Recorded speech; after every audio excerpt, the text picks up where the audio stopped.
Well, we are recording. Welcome, friends. It is great to have you today. All right.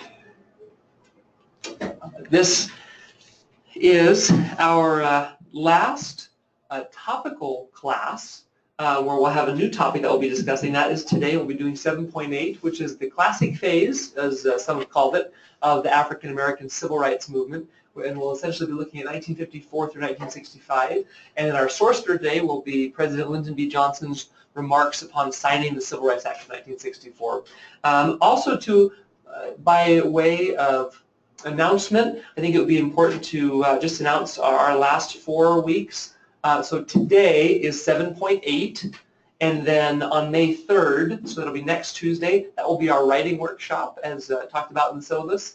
So we'll do some different things there, look at historical writing, different ways to write history. We'll look at both analytical styles as well as storytelling styles, and look at how to put them together in what some historians have called a braided narrative, where you have both anecdotes as well as analysis. And anyway, we'll look at a few things there. So I'm excited about that class next week, which I think will just be something new and helpful for us. So that's May 3rd, and then May 10th will be our review for the final exam, and we'll actually go all the way back to the beginning of the year, and we'll look at different sources, different background narratives, and review some of our most important as well as favorite topics from the course, and I'll answer any questions about the final exam. And then May 17th will be the final exam. And I have actually changed online the due time for that assignment to 5:30, which would be the end of this class here in Utah on campus at American Heritage School, which will allow us to actually take the final exam in class, so that way you don't have to worry about doing that on your own time. That's always been my hope, that we'd be able to do that way. And I think that'll be great. Obviously, for those who are not with us on campus, they will still have until 5:30 p.m. on that day to submit the final exam without it being late. Anytime after 5:30 on that day would be late, and then they would have until that Friday to submit it just as normal, until 11:59 p.m. on that Friday of that week that it's due. And then that is the end of our course. So we'll go today, May 3rd, May 10th, and then May 17th, just for those of you who are planning. So any questions about those housekeeping items? I'll certainly share more about the final exam later, but any other questions now about scheduling? Please, Caleb. Are we okay to take it throughout the week? Like, sure. Yes. Oh yeah. You can certainly take it anytime before then, and if you want, you could take it late. I mean, you'd be marked down, but you could take it late. You can take it anytime, though before that, obviously without penalty. Just for example, you could take it right now if you wanted. You know, everything has been available to take from the very beginning of the year all the way through the present. Obviously, things become locked after 11:59 on that Friday of the week that they're due. But then, in terms of future assignments, you can take any future assignments at any time. So good question, but I will give that 2 hours in class for those who want to do it. And the one thing that I have changed, especially from the syllabus that I think will matter most to you, because I noticed some people have already started to submit writing assignments for 7.811, which is fine, and it was great. We'll still do the writing workshop regardless of whether you've submitted it or not, I think that'll be good. But just so you know, for the final exam, I'm changing it to an open book final exam. Just given I've looked at your scores for the final exams at the ends of the different units, and I think that would be a little bit too difficult to just do that all from memory. And no, you still have to do the work, to find the answers, obviously in the background narratives and then in the primary sources. But I just think that will be a little more feasible, a little more doable for you. Okay, but we'll stay tuned. We'll talk more about that. Okay. Any other questions? Great question, Caleb. No? Gordon, any questions for you? No. Okay. Great. Feeling good, Brenna? Okay. Great. All right. And then Camilla, any questions? Mrs. Andelin? Okay. All right. Well, then we'll begin our class then with a prayer. We've done some housekeeping. Let's see. What about Gordon? Would you be willing to offer our prayer today to start us? Thank you so much. Dear Heavenly Father, we are so grateful we are able to come here today and learn from Mr. Gentile. Help us to have the Spirit with us and help us to travel home safely when the time comes. And we say these things in the name of Jesus Christ. Amen. Amen. Thank you so much, Gordon, for that. All right. Well, as mentioned, today is our last of sort of the typical classes that we've been doing now for the many months that we've been together. This is the last topic in our last unit, and it's a really interesting one. And there's lots that we can talk about. To start, I want to take a look at this period. And as we look at it on this first slide, what I'd ask you to do is to reason, because I think that this is one of those periods in history that people definitely take sides about. And most often, people very, very quickly jump to this is all good. It's wonderful. You know, these are all good things. And I think I'd like us certainly to see the good when there's good to be seen. But I'd also like us to be discerning in the way we view this period, because what you'll see is while it certainly was a great thing that we were acknowledging the God-given rights to life, liberty, and property that had always been part of the existence of African Americans as well as any other people who are God's children. We'll also see, welcome friends, good to have you. Well, good to have you. What's your name? Cambria Robinson. Cambria Robinson, great to have you. Mr. Gentile, nice to meet you. What we'll see is that, on the other hand, this idea of looking at group rights is an interesting thing. And this idea of protected classes is also an interesting thing. The idea of affirmative action is an interesting thing.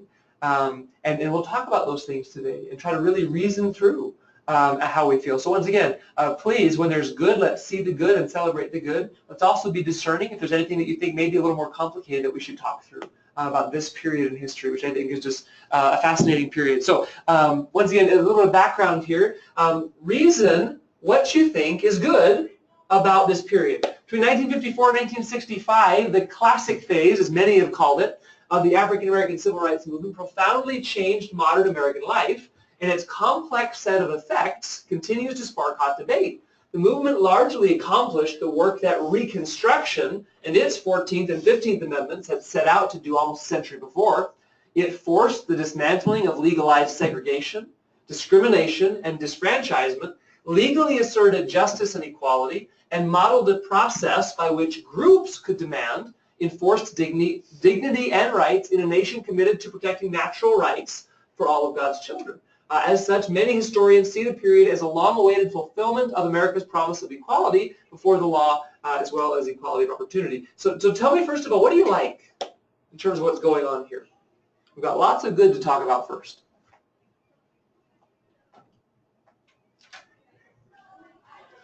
Please, Brenna. Welcome, Leah. Well, I guess for starters, everyone's equal, no matter of skin color or race. You know, liberty for all of us children. Okay, love that, right? We certainly believe that, right? We're all God's children. We all come with that invisible backpack of rights, life, liberty, property. God gives that to all of his children. Whether or not those rights have been protected or acknowledged by governments or individuals is another matter over the course of our history. And that's what we've been talking about largely in this unit, how many of these rights have not been protected, not been acknowledged. It's been a terrible thing. And so now we have this opportunity to acknowledge those rights and protect those rights, and that's a great thing. Anything else you see that we're thrilled about in this period?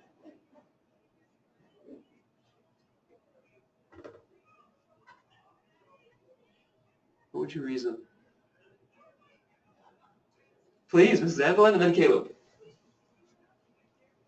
It just seems that whenever you try to force something, there are effects that are unexpected.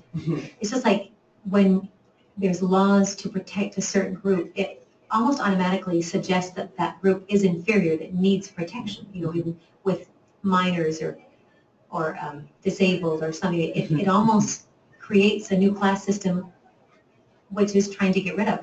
I don't know, it just somehow it doesn't take away what the heart feels and the natural inclination of people if it were done in a more natural way, that over time that it would be charitably done. I don't know how to say it. Okay. But when things are forced, it doesn't really change the mind, it just changed the laws. Right, right. Oh, I love that. That's a great statement. It's a great statement. Let's think for a moment. You know, this is an interesting thing. Has anybody ever heard of Peggy McIntosh? She works for a center that studies women's issues at Wellesley College in Massachusetts. And Peggy McIntosh is most famous for a little excerpt that you can find several pages long. And essentially, it's about what she calls white privilege. And it's about unpacking the knapsack of white privilege as she sees it. And this is very interesting because it's this idea that she has worked very hard over many years to talk about, which is essentially that if one group is privileged, that means that another group is not privileged. And for the group that's not privileged to ever be made equal, now obviously we can see that there's a problem there, even in that thought, but in her words, to be made equal, the group that's privileged needs to consciously go about giving up its own privileges. So for example, for what she's saying is, she feels that men have been privileged in society, therefore men need to consciously give up privilege. So for example, she would advocate for things like, if you take a look at the salaries of CEOs and men make this much more, that men should be forced by the government to give up the percentage that they make more than women, right?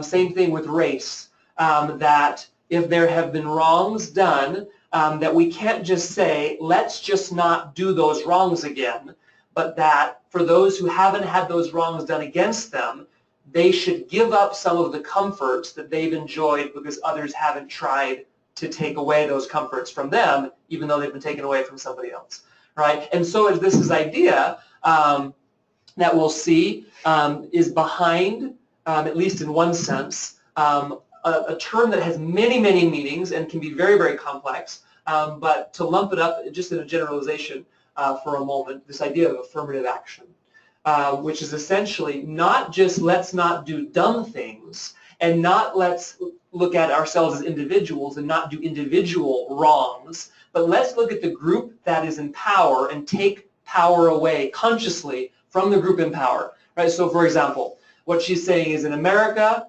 those with white skin have been in power. Those with dark skin have not been in power.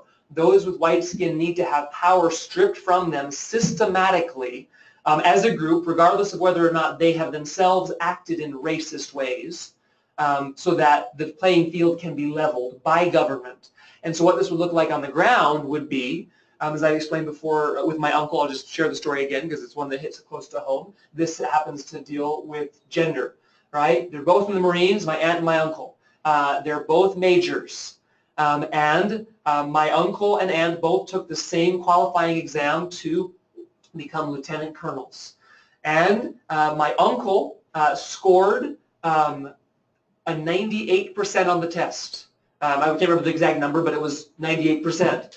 Did incredibly well. My aunt, this is just the reality of it. She's very smart, but she scored an 83 or so percent. She got the promotion. He never did. In fact, he had to retire as a major, and she retired as a colonel. Kept going through the system. Anyway, and the reason why, when asked, was because we have quotas to fulfill. We have enough males who already have that job. We need to pump up our numbers of females, and so we are going to engineer equality in this way. We will take from those who are privileged. We will give to those who are not privileged. And even her score was, one of the highest of the women, even though she was a lot lower than many other men who were bypassed because the job needed to be given to a woman because they didn't have enough women in those positions, right? And so that's the idea kind of articulated by Peggy McIntosh, and we see it in lots of different manifestations in government today, right? And that's what is also, right, a legacy that we could talk about. And so certainly on the one hand, as Brenna said, we are absolutely grateful that every one of God's children, right, we want this to happen, should have their God-given rights, which are absolutely equal from God. Right? God did not make anyone who doesn't have a right to life, liberty, or property. All of his children have that right in that invisible knapsack from birth. Right? They come with that. And so, of course, we're so grateful to see government fulfilling its proper role of protecting those God-given rights. Amen to that. No discussion, I hope. Hopefully nobody's against that here. Okay? But the other hand is, how do you go about doing that, right? Especially for a group that hasn't had those rights acknowledged, protected by governments, right? How do you do it? And to do that, do you take opportunities away from others? Right? It's this idea of what some have said on the other side of the aisle is reverse discrimination. Other people don't like that term at all. They find that very inflammatory, and they feel like, no, no, no. Right? These are underprivileged classes, which is another term that another side of the aisle would say we don't like that term.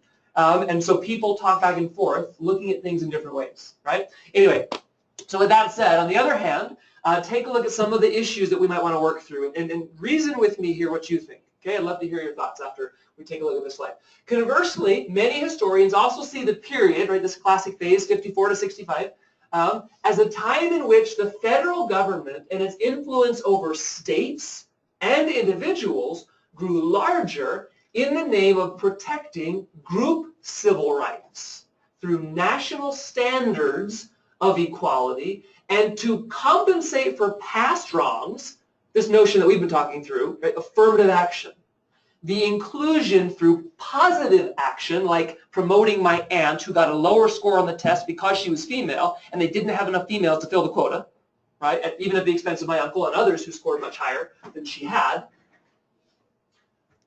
Through positive action of people belonging to a previously excluded group, which, as defined in equal opportunity employment, can mean the federally mandated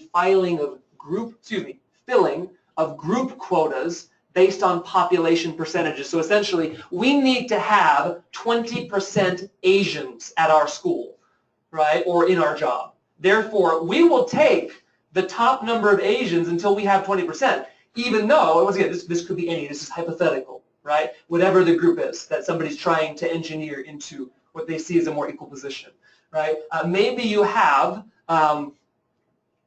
whether it's men, whether it's whites, and you have 20 scores that are ahead of the highest scoring whatever group you're trying to promote.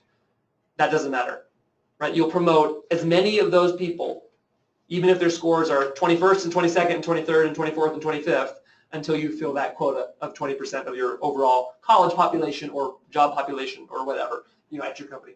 Anyway, so that's an interesting thing to think through. Excuse me. Okay, so such a group action approach, and you may want to take a look at this because this is really, really important, and we often don't talk this way. Such a group action approach to constitutionalism was a radical departure from the nation's traditional individual rights orientation. We now are talking about group rights versus just rights for individuals. Think through that. Therefore, in assessing the period, the fulcrum on which debate tips is most often the movement's how instead of its what, right? Nobody here is saying, right, we shouldn't protect the God-given rights of all of God's children. No one here is saying that, right? That would go against God's plan. But we're going to look at the how today, and I'd love to hear how you feel about the how. So let's reason together. I'd love to hear your thoughts. Please, Isaac. So it seems to me like in this sort of situation where you are taking people for a certain job, and you get, say you need a certain amount of people to fill this job, so you get like 2 Asians, 5 blacks, and 3 whites or whatever, right? That's also a hypothetical. But you'd think that if you were really focusing on equality, like everyone being equal, that you would take a person and say, well, they're equal to anyone, so they can fit this job. Does that make sense? Like, you could just pick anybody out of a bin, and they would be equal because they're equal with everybody, instead of saying, oh, well, we have more blacks here than we have whites, so we need to even that out. Yeah, thank you for that. Right? Some people would argue, well, the equality is in giving them the same test. Right? But some people don't like that. Because they're like, well, no, but they haven't had the same opportunities, so they won't be able to do as well, and that is a systemic problem because of, and they go all the way back to slavery. I mean, remember we started this unit with slavery, the Middle Passage. That was our very first topic in this unit. And they'll say because of things like the Middle Passage, right? Now you have fatherless families in Washington, D.C. You have African American single mothers raising 5 different children from 5 different fathers, none of whom is in the home. And we have to help prop them up. Therefore, their 83% needs to be honored because that is equivalent of the white 96%. And so we'll bring them up and pull the others down. This is a really interesting thing to think through. So Caleb, Bretta, Mrs. Updike. So the one thing that kind of got me is the group action approach versus traditional individual rights. When you look at something and say, okay, America's great because we have individual rights and everyone can be equal in the fact that they can get as far as they want based on their ability or however they choose to excel or maximize what they can do, and they can get that far based on their individual ability, and that's fine. When you start talking about a group action approach, it's pushing more towards communism in saying that, okay, well, despite what this group over here did amazing, because this group needs to do over here, we're going to take them down and bring everyone up to make everyone equal. But in doing that, you're really just stomping out the individuality of anyone because even if they did excel, they don't get to. So equality doesn't mean bringing everyone to the exact same point. It means saying that you have the same opportunity to get as far as you want to get, and if you choose not to, or if you don't get to, that's fine, but you have the opportunity to. It's not trying to bring everyone to the same level no matter what they did or did not do or had a chance to or not, if that makes sense. Okay, thank you for that. Brenda? Okay, so I don't think, well, I remember last time we talked about this, I recall someone else saying this, but it's not really fair to those 83% people because they're going to get into the job, and then since they were able to get in with the lower test score, maybe they're not going to perform as well as the others, and the others are going to think, oh, those 83% people, they aren't as good, so that might just bring back the, like, white people are better than black people kind of thing. You get what I'm saying? Yeah, no, that's an interesting point. Thank you for that. Thank you so much. Mrs. Updike and then Gordon. We've got microphone here and a couple around. Sorry. Thank you so much.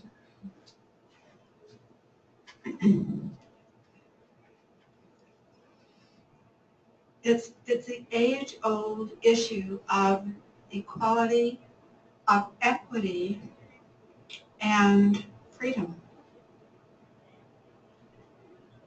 When President Benson's son, Reed, Dr. Reed Benson, would teach the Book of Mormon at BYU, which he could do without ever opening the book. He could teach it chapter by chapter.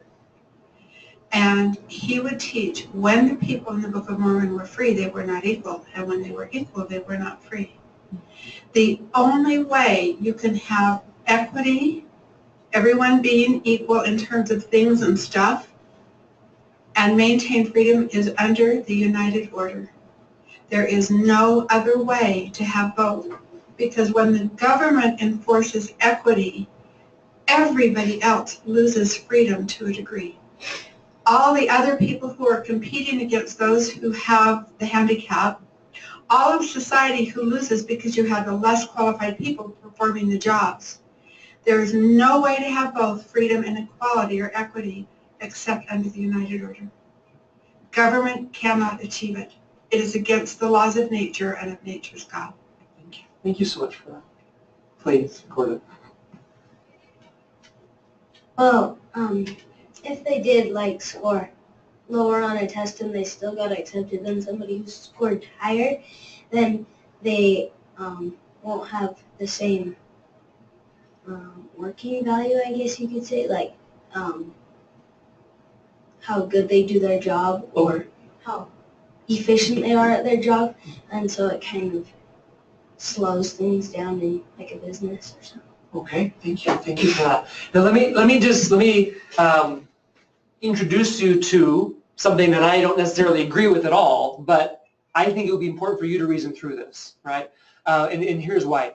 So when I was in Massachusetts, getting back to Peggy McIntosh, Peggy started a program which was called SEED, which was something like Seeking Educational Equity and Diversity. I think that's what it stands for, something like that. Anyway, the acronym is SEED.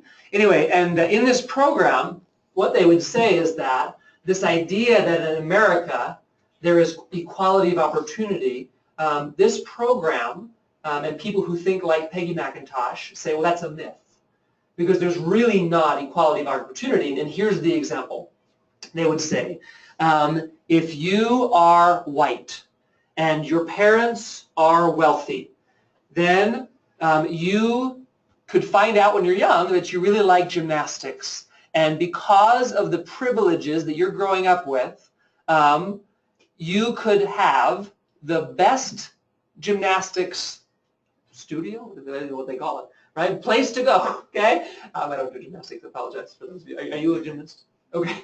Anyway, I don't want to offend those who know the terms. Anyway, basically, they could send you to the best place to learn gymnastics, right? You'd have the best coaches, the best facilities. You'd have the best opportunities to travel to big meets and learn how to perform under pressure, and you interview with reporters and just be in the limelight, et cetera. Have to deal with all of that. Okay, but yet, let's say you are a little black boy somewhere growing up in poverty, but yet very talented. Right? Your parents don't have the money. Well, first of all, you probably don't have two parents. Or this is once again, all this I'm saying is the line of thinking of SEED. These are not my own thoughts. Okay? They'd say that you would have, you'd be out in your backyard, right, in the project somewhere, doing backflips on the concrete. Right? You don't have a coach. Right? You don't travel to meets. You don't have uniforms. You don't have equipment. Right? But yet you have this talent, and so by the time you both try out for the high school gymnastics team, I don't know where they have those, but maybe somewhere, okay, you have this white boy who has had the best training, the facilities, all the experiences, etc., and he very easily meets the standard to be on the team, right? You have this black young man who has great talent. Maybe he has greater natural talent. I don't know, okay, but yet hasn't had the opportunities and doesn't perform well enough. They would say that's because not his natural talent, but because he hasn't had the same opportunity as the boy who's been privileged. And so they would say, what do you do about that? You need to find a way to strip privilege from those who are privileged and give it to those who are underprivileged. That's what this whole SEED program was about. Okay, these are the conversations that we would have. So that's the hypothetical situation that you might find yourself in if you ever go through a program like that in a state like Massachusetts, right? So how do you respond? What do you think about that? Is there equality of opportunity? Because they would say that's something that we just say to help ourselves sleep well at night. Well, if anybody works hard enough, if anybody's smart enough, talented enough, they can make it.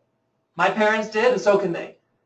On the other hand, though, people would say, well, no, not true, because your parents grew up with the example and the stability and the financial backing of two parents in the home, were able to go to college, all these things that they would link to this quote-unquote white privilege, whereas others didn't have that privilege, so it absolutely wasn't ever equal opportunity. So, like I said, there are kind of two sides, right? What do you think? What would you say?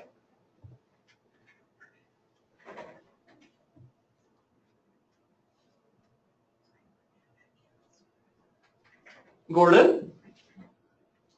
Well, if the wealthy people are from like their whole family runs this family business, and they worked hard to establish it, and that's why they're wealthy. Other people, they could go and start a business, but if they wait for a company or the government to hand them stuff, then that's why they stay in poverty. Because right now, well, it might change, like our free market government, but anybody can go and start a business, and they can get wealthy if they know the right business things. So they do have equal opportunity. It's just time. One person has learned more things before the other people have, so it gives them a greater head start. Thank you for that. Please, Caleb. So I really like what Gordon said there, because the equality of opportunity that they're looking for is there. It's just they're not willing to take the time, like Gordon said, to wait for it to come around. It doesn't.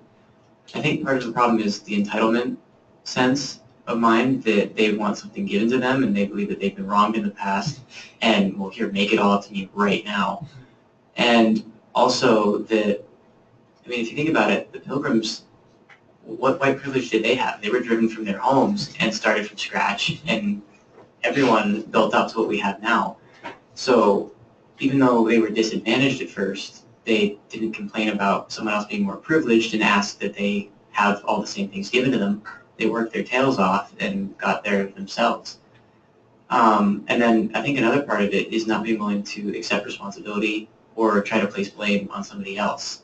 Whereas if you want to do that, I mean, God's idea for us is not to hold on to what happened in the past and build our new character or limit ourselves based on what happened in the past, but to let go through the atonement, find peace in your heart, and be able to move on and grow. So it's really just being able to accept that and accept that maybe that's part of the test that you are going through in this life. Maybe that's something that you need to understand or learn something from, and take that and take it at what it is and move on, rather than hold yourself back by living in the past. Thank you for that. Please, Isaac. So when you're trying to get equality with everybody, you have to take in consideration of freedom, different situations, different opportunities, different skill sets, different desires. And the only way that you can make everybody equal with dealing with all of that is through communism, because you can't, since there's so many different situations out there and you can't meet every single situation, you have to bring everybody to that exact same level in every single thing they're doing.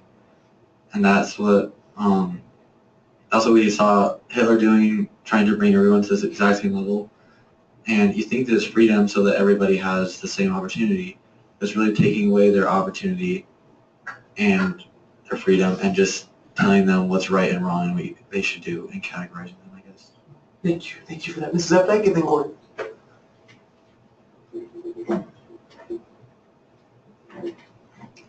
I think everybody has given very reasoned answers. And if man intervenes in these kinds of situations, what opportunity do we have to build our faith? When we remove God from a situation and we're not, oftentimes it's in our need that we turn to Him and build our faith, and then He can bless us in ways that we couldn't even think were possible before we go to Him.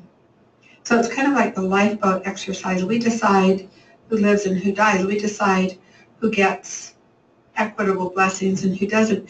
And then in the same scenario, what if the young man whose parents can provide the best for him doesn't have talent equal to the young man who doesn't have resources equal to the other young man? How are we going to equalize that? Man cannot insert himself in most situations without creating an inequitable situation. Thank you for that. Well said. Please.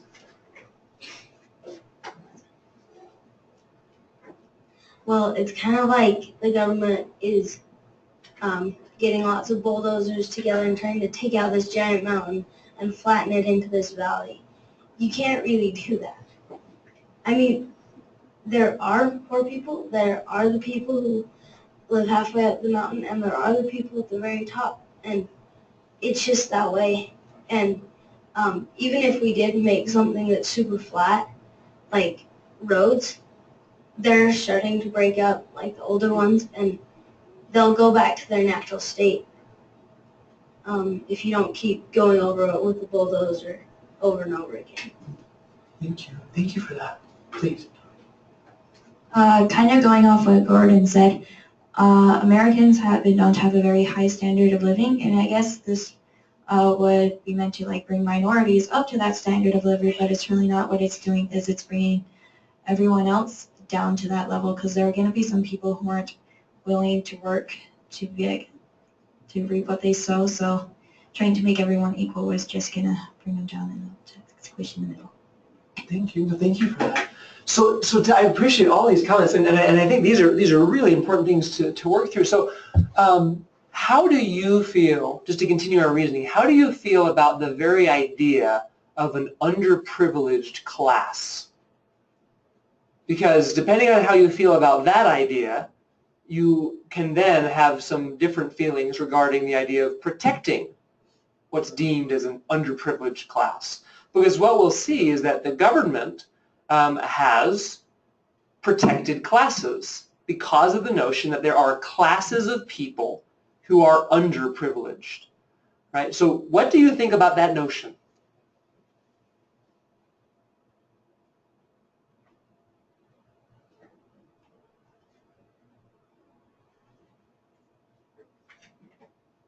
Please, Mrs. Updike. Where do we get this idea of equality anyway? When we say in the Declaration that all men are created equal, that means equal before the law. It doesn't mean equal in any other way. Mankind cannot equalize existence. We just can't do it. We can't see into people's hearts. Only God can do that. How do we think it's even possible for us or our government? And the only way the government can do anything is through force, which is Satan's plan. Where does this idea of equality, being equal in terms of material aspects, come from? Whose misinterpretation of all men are created equal is that? Mm-hmm. Do you know the basis in history for that? I mean, I think there's a lot of people in a lot of traditions, you know what I mean, that have looked at that issue. I think even if you just go back to perhaps, you know, the 19th century's most influential thinker, this idea of the abolishment of private property, and Marx saying, you know, if we don't have private property, then the government can engineer an equality in whatever way it sees as best. That's an interesting proposition. That it's, as you are saying, the government's role to play God, right? Certainly it's not in that sense. I have heard it proposed that when you put together Marx in terms of economics, and Darwin in terms of science, and Keynes in terms of economics, and there are others, Dewey in terms of education.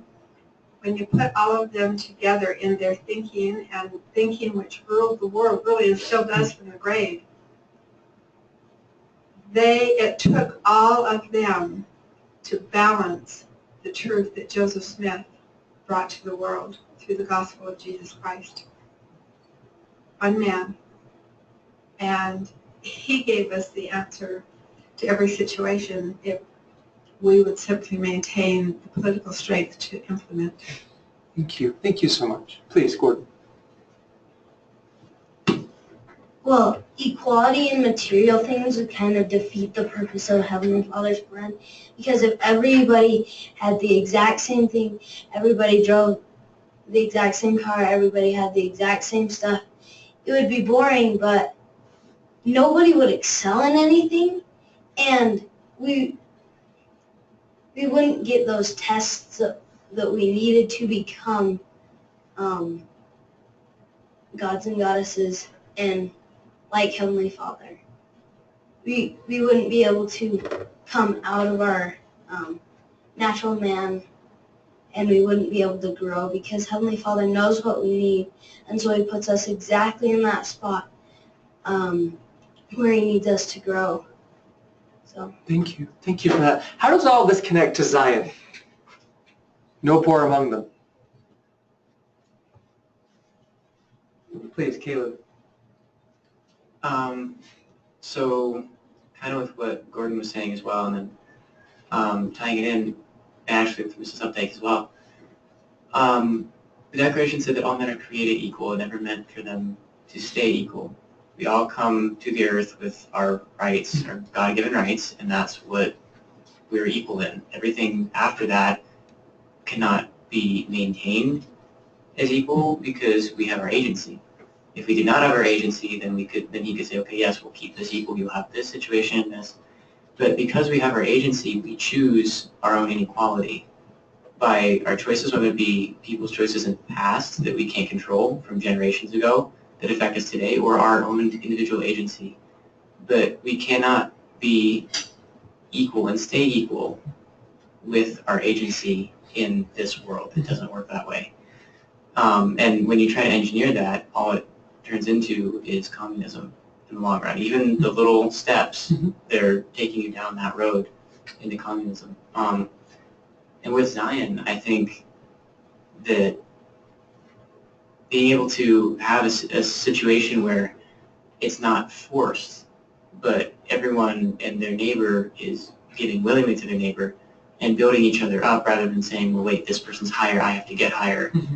And everyone's doing it willingly. It brings about a state where there's no poor among them because they've helped each other to not be poor. Not because someone said, wait, you're rich, and we need to take that from them, and so they're rich as well. That doesn't work. All you end up with is a bunch of poor people. With Zion, all you end up with is a bunch of rich people because we help each other get there. I think this is interesting, too. Before we get to these two, this is really interesting. If you think about this idea of the law of consecration, and you think about the vehicle through which it was administered for a few years in this dispensation, the United Order, and you think about this idea of righteous needs and wants, right? If you have a family of 10, your righteous needs and wants might look like this. If you have a family of 3, your righteous needs and wants might look like this. If you have a family of 24, maybe they look like this, right? And so in a Zion society, for each of these 3 entities' righteous needs and wants to be met, judging by the world standards, there will be inequality. Because they might have 4, they might have 7, and they might have, 13. But yet, the equality comes in having everyone with what they need and want righteously. That's a really interesting thing to think about, right? Because it doesn't come by force. It comes by personal choice of righteous people, right? And I think as much as we definitely want to look at the governmental side of this, I also want to make sure that we talk about the individual side of this too, because, right, what if you do have a neighbor who in this sense happens to be that African-American boy, and he lives right next to you, and let's say that your dad and you, if you're a teacher or older, you home teach over there maybe, okay, you go visiting teaching, your mom does, and you hear about some needs. As you think about this idea, if you see that someone, right, is having an issue like, wow, he's so talented at gymnastics, but just doesn't have the money for lessons, is it a terrible thing to have someone, out of the kindness of their own heart, use their own resources personally to say, you know what, why don't we work out something where you do our lawn work throughout the year, and we'll pay for lessons while your mom's looking to get on her feet? Do we think that that's wrong too? And tell me why or why not. Please, Gordon? Well, it all comes back to Heavenly Father's plan and Satan's plan. Satan's plan is to force the rich people to give up their money, but God's plan is to let them choose to give it up out of the goodness of their heart for somebody else's welfare. Okay, great. So you're saying God isn't against helping people because he wants things to just stay the way they are. because you just put them in a certain place and they should just stay there. Because like I said, we have to be careful, because if somebody were to walk in here and just hear the conversation that we were having, they may have felt, right, that we thought that, well, they need to be poor, so let's just keep them there. And I don't think that's what anybody here is saying. I think we're talking about the government doing it versus individuals, right? Brenna.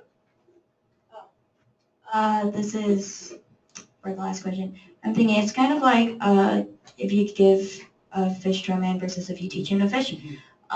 So if he had just given him the money for gymnastics, it would have taught him to be reliable on others, and then yeah, he would just stay poor. But since he's learning to mow the lawn, it's teaching him to be self-reliant, and which will probably serve him very well in the future.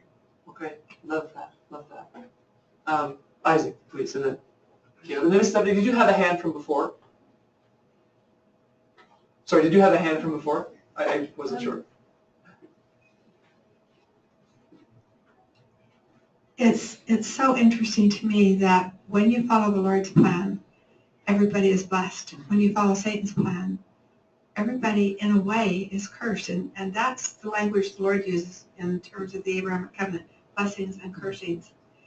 But when you help someone do something that they couldn't do on their own, then you're lifting them, but you're also lifting yourself. You're blessed for having done that. When the government forces you to give money to give to somebody else, you're certainly not blessed, because the government has forced you to give up what you earned. And the person who receives it is not blessed, because now they believe that they're entitled to it without having earned it. So the idea of the loss of blessings to our citizens, to our people individually, has ramifications in terms of the blessings for this nation in general. And I think that's a very serious consideration in all of this. Yeah, thank you so much for that. Appreciate that perspective. Please, Isaac. So I think ultimately the difference between like the law of consecration and communism is that you have, no matter what, you have all these different people with different talents and different needs.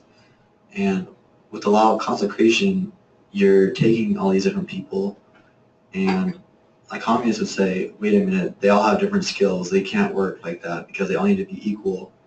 And so they can all help each other in the exact same way. But when you think about it, no one can carry all the skills that you need to survive. That's when the law of consecration comes in, because you're going to have the blacksmith and the doctor and the farmer who's helping people build their tools and helping people fix their injuries and helping people with their food. And it's the difference in everybody that really connects everybody together, I think. Thank you. Thank you for that. Leah, did you have a comment? It was before, but it was already said. Oh, you sure? Well, let's hear what it was, because I'd love to hear the second witness. Just like Brenna said, if you just give somebody what they, like take something away from somebody else and force them to give it to someone, then the person who's receiving it begins to be entitled, and then they don't have to work for it at all. And it's just like when you have them work for it, they've earned it, and they I think when you've earned something, you respect it more, and it like you get more out of it and stuff because you've earned it and you've worked for it. Thank you. Great comment. Thank you for sharing that. Please. So one of the things, and Elder Lyndon gave an awesome talk at this conference and talked kind of about this, and used it in the context of Christ and being entitled to grace, but he had a quote that said something like, the farther away something is being given from, like the less proximity or closeness to, say, the government, the more a sense of entitlement is developed. And how it's used in church welfare, where that help that's given isn't given from the church itself, it's given from the local ward.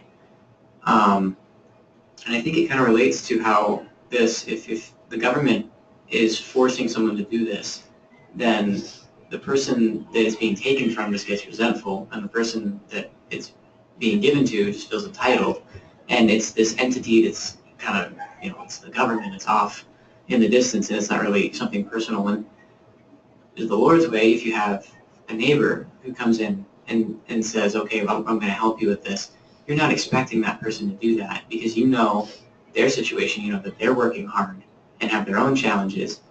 But when it is given, it develops a spirit of gratitude rather than entitlement because you understand where each other are coming from, and you both get blessed for it rather than, as Mrs. Updike said, Satan's where everyone gets cursed. There's no, other than the forced equality that they say they're giving you, there's nothing that comes out of that that's beneficial. So the other way, obviously, you get blessed from the Lord, you develop better relationships with people, and it works more because the government can't know everyone's situation and what they really need. Yeah. Thank you for that. Caleb, please, Gordon. Also being thankful is very key. After you get like welfare from the government, there's not really anybody to say thanks to.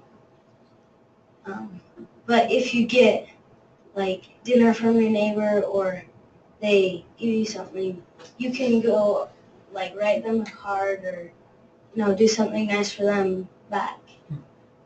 Well, with the government, it's just a one-way, almost like a flow that's just coming to you. Thank you. Thank you for that. Please.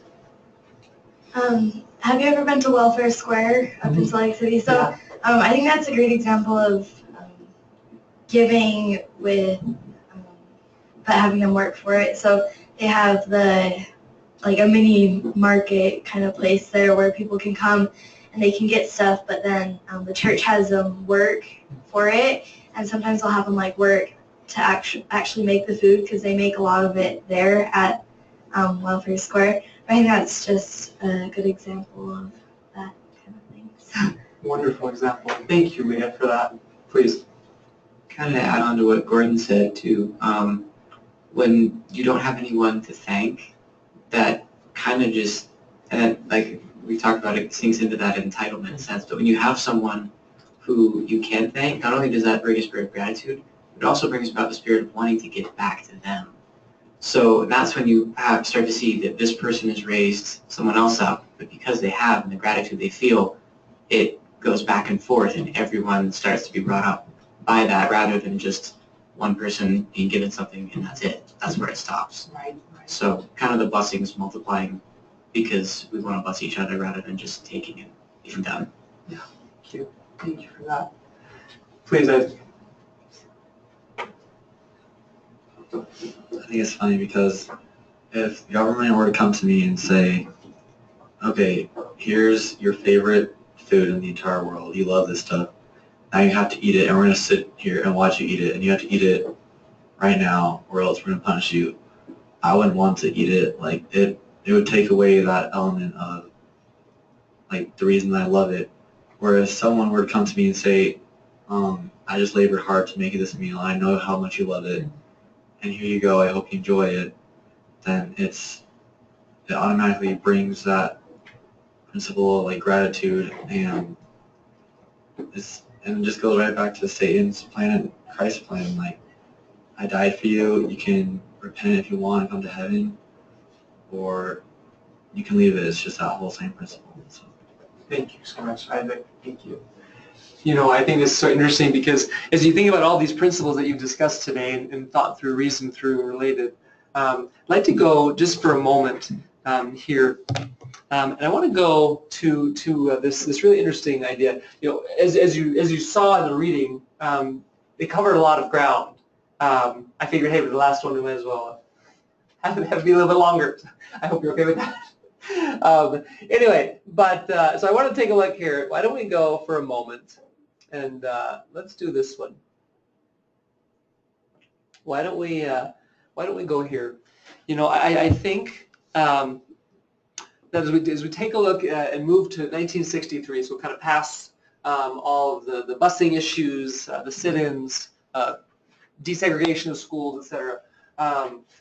Let's go to June of 1963. We'll see we've got JFK, and this is where we see things start to change. And we'll see the national government get involved in an even bigger way by, you'll see, November when JFK would be assassinated.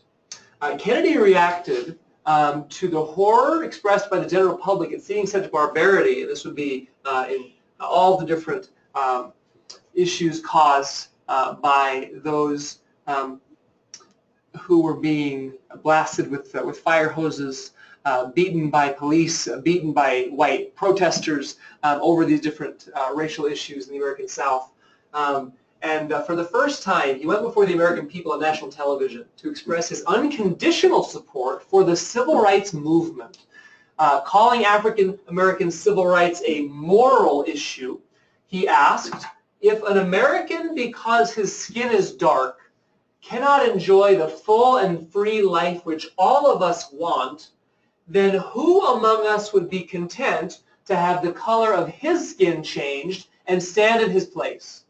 Who among us then would be content with the counsels of patience and delay? A few days later, he proposed a bill to prohibit segregation in public accommodations, outlaw discrimination in employment, and increase the federal government's ability to file lawsuits, on behalf of school desegregation, legislation that would form the foundation for the landmark Civil Rights Act of 1964, which following Kennedy's assassination in November 1963, President Lyndon B. Johnson would strengthen. So tell me what you like, tell me what you're suspicious of here. What do you have an issue with, if anything? Because you see, we've got a couple things at play here. Please, Isaac. Outlaw discrimination in employment. I think that kind of stands out to me as kind of a little bit dangerous. Okay, and then tell me why. So I remember discussing this kind of thing with Mr. Heyman last year about the whole gay rights thing and how, well, we went over the meaning of discrimination, and it's kind of come today with this meaning of condemning people for who they are. When really, if you go back to the 1828 dictionary, it's like judging. It's like just like looking at both sides and figuring out like kind of reasoning is what it was intended to be. And so when you make discrimination, I think it's important to give people equal rights in employment. I think it's I think just the word discrimination is hard because we've changed the word so much. Yeah, thank you for that. So would you feel that if a store owner admittedly said, the only reason why I didn't hire him, even though he was more qualified than any other candidate, was because of his skin color? How would you feel about that? So in that situation, it's I think that's a pride issue. That's a level, or that's what did you say, like a prejudice within their own self, and that's different than it's hard because there's so many different situations, but I think Caleb has a good answer for me. Okay, no, that's fine. That's fine. I appreciate that. These are important things to work through. So thank you. Yeah. Just the thought that how can you enforce that person's right to be employed without taking away the right of someone else to run their business how they run their business? So no, I don't agree with the prejudice at all. We know it's not true. But how can you bring the government into that and say, okay, well, we're going to fix this and make it so everyone's equal? Because just making it so that person gets a job doesn't make it equal, because then it takes away someone else's right. And there's a lot of things that then, not to say that I agree with it at all, I think it's that racism is absolutely wrong. But it's not something that can be fixed by the government. It's something that can be fixed by Christ, working on individuals and changing hearts. But like Mrs. Updike said, the government doesn't change the mind. It only Mrs. Anlin. The government doesn't change the mind. It only changes the law. So when that happens, the problems It's still there, and you just made it worse because usually in that case you reversed it because you're protecting this person's so-called right, but you're taking away someone else's.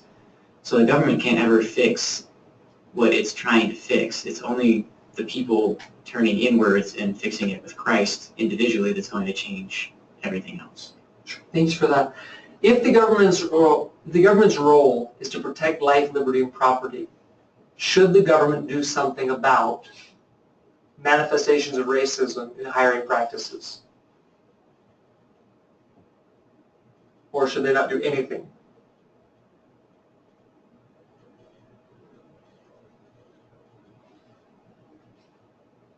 Camilla. I think that it's not the government's job to decide what's moral for people. It's the government's job to protect God-given rights. As soon as they start deciding that just because something is wrong that you can't do it, then they're stepping way over their bounds. Thank you, Camilla. Please, Gordon.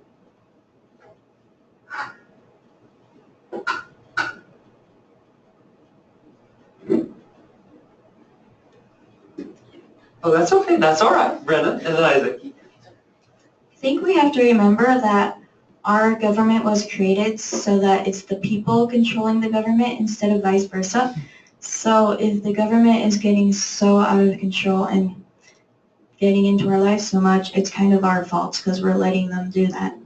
And it's a result of us not being self-governed enough, so they have to step in and do it. Okay, thank you for that. Please, Gordon. George Washington said something about fire being a fearful master and a great servant if you use it right. And he was relating it to government. And yeah, the government can help us roast our marshmallows and cook our hot dogs. But once it gets into the dry grass that's surrounding the campfire, we have to call in the fire department and everything like that. And that results in a civil war, I guess.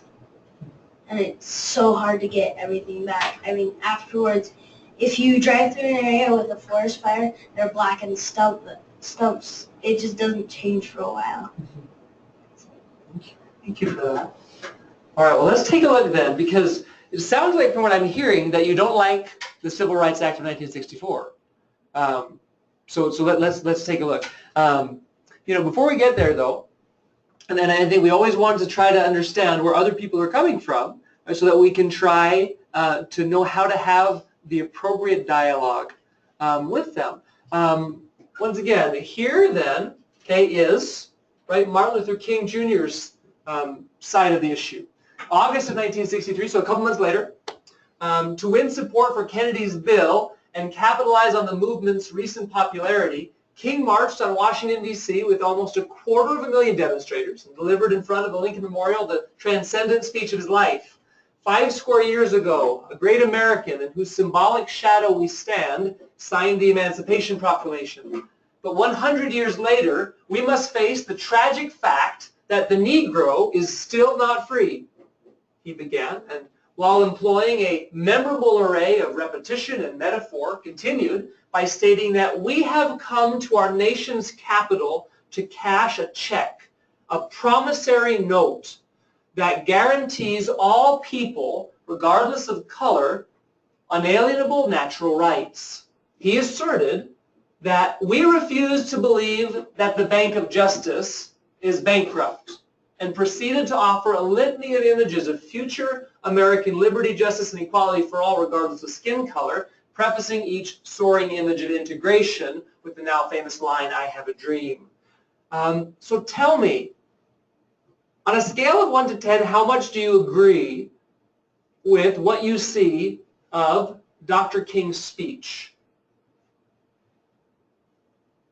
Give me the number and then tell me why.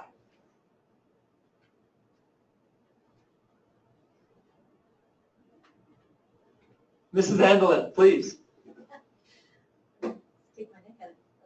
I don't think what he said is wrong.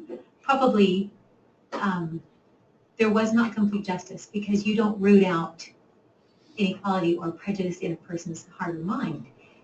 But again, what you've said all along, we want to allow each person their individual God-given rights. But then he goes further, and that's wonderful that he had a dream. It was a good talk. He said a lot of good things. But the intimation was that we are responsible to take from one to give to another. And I don't think that's ever God's way when it's forced. Thank you. I appreciate that. So did we get a number? No. That's okay. I think that was great reasoning. Appreciate that. Please, Caleb. Okay, I don't have a number either, but That's okay. I won't force you to give us a number. appreciate that. I will invite you to give us a number, but it's your choice. Well, I would say like him, I have a dream too that we'll all be equal, but I don't know what he is exactly calling for Okay. to get that done. If you look at the legislation that was put forth during Reconstruction and the amendments that were put forth, that should have solved the problem. If we had a people who were willing to obey the law, that would have solved the problem. But instead, you have people who are looking for the loophole and looking for a way to continue in sin. And the discrimination that was brought about was willful, and it went from finding a way around the law to absolutely disobeying the law to passing subtle things that are racist and to being completely openly discriminatory against the blacks and we'll see other people as well, but that's not as well publicized. It's just interesting because we were calling for, at this point, these people aren't saying, let's fix, let's come together and be unified. They're saying, okay, somebody get us out of this. This isn't working. And let's reach out to the government and they'll legislate a solution. But we wouldn't have even been in this problem if the minds of the people had been changed. We wouldn't have needed more if the minds of the people had been changed. I think that we didn't need more. That if we look at what has been, what followed this, even after this legislation, racism continued. What really started to turn us around was people turning their minds back to God. And you'll see in the 70s the revolution of evangelism across the nation, how that spread. That's what started to turn the tide of things. Because even though we said schools are going to be segregated now, how many riots and protests were there and people hurt and killed just because of that? Laws don't take something and say, okay, we're all fixed, we're back together. Until you have the minds of the people changed, it won't mesh together. It's oil and water. And there's only one person we know who can change oil or water into wine. So that's the only way that it's going to come back together, because laws just don't get it done. Thank you. Thank you so much, Caleb. Please, Mrs. Adams. I'll give you a number. Oh, we got a number. Great. I think in the things he said, he pretty much got an 8. But the fact that he said the Negro is still not free. Now, how is he defining that? I think he's intimating an untruth because they were free. Maybe others were still not being fair with them, but they still had their inalienable rights. And the government would still prosecute those who were known to kill or, fight against it. So, anyway. No, I appreciate that. Thank you. Appreciate that. Thank you. Is it Cambria? Do you have a number? I have an opinion. Oh, I'd love it. We could do it. We could dispense with the numbers. I'd love to hear your opinion. Only if you'd like to, of course. Yeah, of course. I was contemplating on saying something. I feel like it's really hard because we have this idea and this ideal reality of equality and of kindness throughout different cultures. And I think what this all boils down to is acceptance, not necessarily acceptance in segregation, but acceptance in the culture. And when that kind of meshes with forceful government, it kind of hits the people wrong in a wrong way, kind of rubs them in the wrong way. And so I feel like she said, what he was trying to get across was he said a lot of things that needed to be said and that were right, but I think more so the people's perception of what he was saying was taken. Thank you so much, Kim. We appreciate that. All right. Well, welcome, Mr. Anderson. There's a picture of Dr. King giving the speech, and we'll do one more slide, then we'll take our little break. I know we really get carried away, but I know we need to take a little break here, so you can use the facilities if you need to. Let's just get here to Johnson, because you'll see here's the shift. Okay, here's the shift. King's speech is often viewed as the apex of the peaceful interracial civil rights movement, and it contributed to the popular momentum that encouraged Johnson, the LBJ, right, president now after JFK's assassination, to work tirelessly for the passage of landmark civil rights legislation in 1964 and 1965. NAACP lobbyist Clarence Mitchell once observed that Johnson made a greater contribution to giving a dignified and hopeful status to Negroes in the United States than any other president, including Lincoln, Roosevelt, and Kennedy. And, though that claim is debatable, Johnson did exert an extraordinary amount of public and private, he was famous for private pressure, it's called the Johnson treatment. Everybody ever seen a picture of the Johnson treatment? This was so interesting. He would get right in people's face, and he would go, I mean, just, you know, like that close, and then he would tell me there's some famous pictures. You should look it up. Look up the Johnson treatment. Okay, famous pictures of the Johnson treatment. Anyway, that was the private part. You get right in people's face and try to intimidate them to get what he wanted politically. Anyway, an extraordinary amount of public and private pressure to secure the most comprehensive federal civil rights legislation in American history. We'll take a look at that when we come back, because I think this will really help us to see all the things that we've been talking about, but enacted in law, and we'll actually look at the different titles, Title I, Title II, Title III, etc., and reason through what does happen when government gets involved in some of the ways that you've been talking about. What does that look like? How do we feel about it? What consequences do we still have today as a result of the 1964 Civil Rights Act? So we'll take a break, and we'll come back.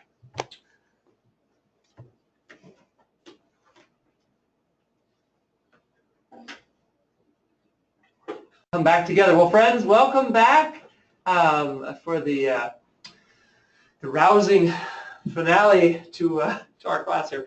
Okay, you know, this is where I think things get interesting. Looking at Johnson, we were just talking about how Johnson was a very polarizing president. Really, there are many who loved him for his ideas about the Great Society. There were others who absolutely felt this was the worst thing for America.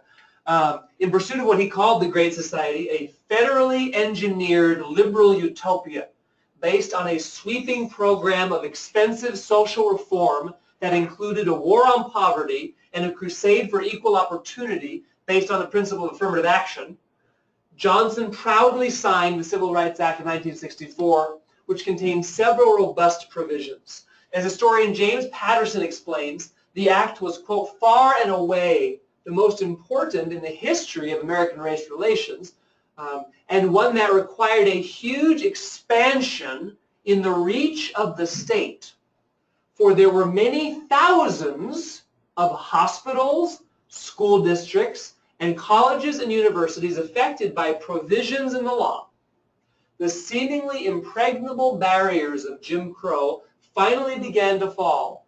Black people at last could begin to enjoy equal access to thousands of places that had excluded them in the past, close quote. This is Patterson's point of view, right? You may see some things that you disagree with, but I think one thing that is interesting is that even Patterson would describe this Great Society and the Civil Rights Act of 1964, which was a major hallmark of the Great Society, as a huge expansion in the reach of the state, right? This is the way Johnson felt problems should be solved. And we'll see that this legacy is absolutely with us today. And so let's take a look for a moment then. Can you be classified as socialist?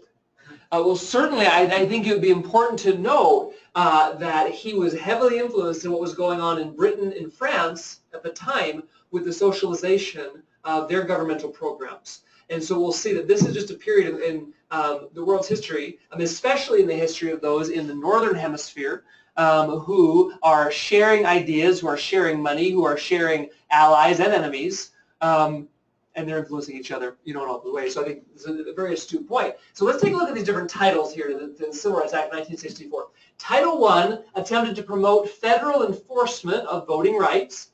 Title II declared all persons to be entitled to the full and equal enjoyment of facilities that affected commerce without discrimination or segregation because of race, color, religion, or national origin. So here is where you get the idea of protected classes.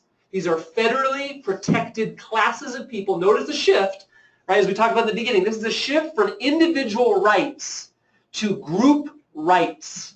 And that is an interesting thing to think through. Okay, we have protected classes. It also asserted the federal government's sovereignty in this matter by prohibiting what the federal government deemed to be discrimination supported by state action. This is exactly the line of thinking in the majority opinion for the Supreme Court case of last year that overturned states that wanted to come up with something in their state constitutions to protect marriage between a man and a woman, which would be, according to Justice Kennedy, the discrimination supported by state action, of which the Civil Rights Act of 1964 spoke. This is a very, very interesting thing to look at in terms of tides turning in the U.S. Please.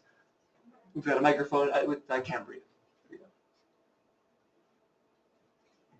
These titles, 1 through 5, I believe are what Title I schools came from, protecting the class of underprivileged children. And in the decades, and Title I produced Head Start. Mm-hmm. In the decades that we have had Head Start and the billions of dollars that we have spent on it, there is not one shred of evidence that any good has been achieved. After decades of time, effort, and money being spent on Head Start schools where underprivileged children can come to school earlier than other children in the community because their homes are so unfortunate. When they come and get all that extra instruction because they're out of the home where they belong, despite our very best efforts, we're accomplishing nothing. We're spinning our wheels. Thank you for that. Thank you. Appreciate that. What we're going to see is that Title III and IV authorized the Attorney General to file desegregation suits for public facilities, including schools. Title IV also required the Commissioner of Education to conduct discrimination surveys and to render school boards technical assistance in the integration process. Title V empowered a Civil Rights Commission to investigate discrimination based on race, color, religion, or national origin.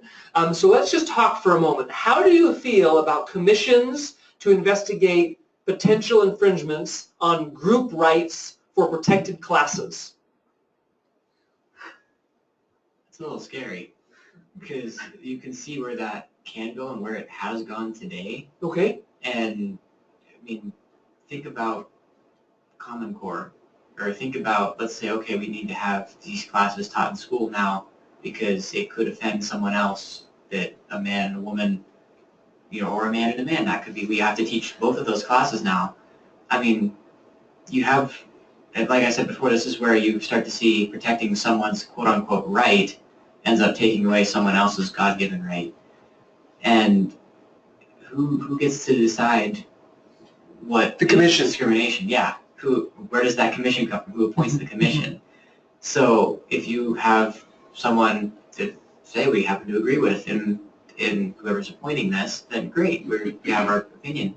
But when you have someone who doesn't, then you're like, wait a minute, we have something that we don't agree with. So one of the two sides is happy, one of the other sides feels that they're being discriminated against. Mm-hmm.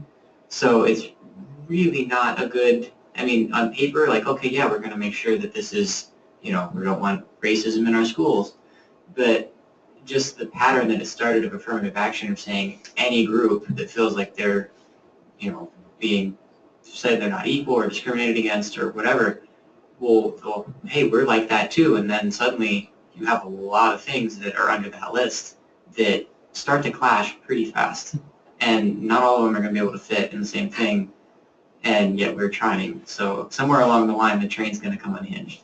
Thank you. Thank you so much for that. Please. So we created a commission, and now they're so bored that they come and start investigating and like digging into our personal lives. I think the government's role should be there. They should be there, and when a problem arises, that the people should kind of come and they should reason together, instead of the government going out and looking for all these problems and then trying to fix them. And, anyways. Thank you, Isaac. Thank you. All right. So far, would we give the act an A, B, C, D, or F? I'm just curious. Because what we'll see is that this was a very seminal act. Right? It was like a seed that has now grown into a forest of similar acts by the United States government. Right? Once again, people who have good intentions, right? They see this as, well, this is a way we can try to solve a problem, but yet, as we're talking about, right, it could have some consequences that we don't feel are either good or righteous. And so therein lies another problem, right? So you're compounding problems. Once again, though, and I think this is important because we do sit here in this class today with 15 people, 20 people, whatever we have. I think we have many similar opinions, but yet, if we were to have this discussion in Massachusetts, in the seed meeting that I was a part of for those 2 years that I worked at the school that I worked at in Massachusetts, I'll just say this, there would be a very, very heated discussion probably going. I don't know if you would be heated, but I do know my former colleagues, would be very, very heated. Once again, these are people who are good people, right? I have a lot of respect for the good they try to do. I don't always agree with the way they try to go about the good that they try to do, but they have good intentions. And I think that is important, and so as we're thinking about this, what would be some helpful ways to talk with people? Because, for example, I was at the Republican nominating convention in Salt Lake City at the Salt Palace all day on Saturday. And it was interesting because I felt like there were some people who were speaking who were very, very good at saying, here's what I believe, right? Here are solutions that I see based on principles that I have. And then I felt that there were others who took cheap shots, any chance they got, at the opposition. And throughout the entire meeting, there were some people in particular who continually just put down others in a very negative way that I felt, I'll just be honest, was very unchristlike. And so I would love to hear your ideas. I think we have many people in this room who are passionate about these true principles. I would hope that we'd be passionate, all of us, about true principles. But yet we have to understand that we live in a world where there are many people who don't agree, who don't know, right, never even been taught some of the principles that you and I hold dear. So how do we have a conversation with them when they see, and I'm not kidding, right? I knew people who would cry, they would tear up, their voices would tremble in talking about these titles. The Civil Rights Act of 1964 would come up and there would be a hush that would fall over the room. LBJ was talked about like we would speak of President Monson in this group of educators, right? And like I said, I'm being very honest and I respect them, for their opinions.